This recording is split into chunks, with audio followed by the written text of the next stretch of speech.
you went through kind of the top line details of this yesterday, but can you elaborate a little bit on the Facebook, Sure. the administration to Facebook, flagging of disinformation, and then there's also some reporting that we've had that Facebook maybe hasn't been as proactive as the White House would like it to be in response to some of the flagging. So the process of how the flagging works, and then whether Facebook has been amenable to those requests. Sure.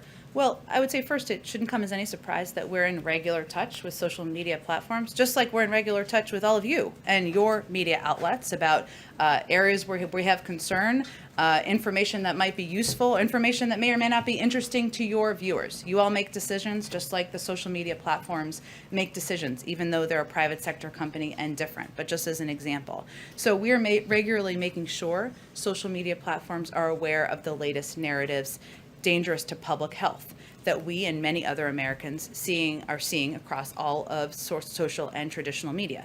And we work to engage with them to better understand the enforcement of social media platform policies. So let me give you an example just to illustrate it a little bit. The false narrative that remains active out there about COVID-19 vaccines causing infertility, something we've seen out there flowing on the internet quite a bit, in other places as well, which has been disproven time and time again. This is troubling, but a persistent narrative that we and many have seen, and we want to know that the social media platforms are taking steps to address it. That is inaccurate, false information.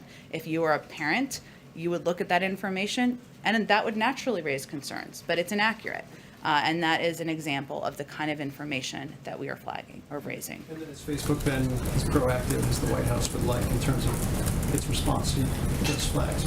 Well, I think as I noted yesterday, Phil, there are more steps that everyone can take. And I would just note again, this is a responsibility of officials speaking, of course, on behalf of the government. It's a responsibility of members of the media. It's the responsibility of citizens and civic leaders and people who are trusted voices in communities around the country. That has a broad definition. Social media platforms is one of them. And as we know, it is also there are also areas where a lot of people get news and information. Sometimes those are accurate news items reported by some of your outlets or accurate information shared by a neighbor. Sometimes there is information that is not. It is hard to discriminate, as we know. This is not a new issue, but it is an issue that is impacting people's lives. So a couple of the steps that we have, that could be constructive for the public health of the country are providing for Facebook or other platforms to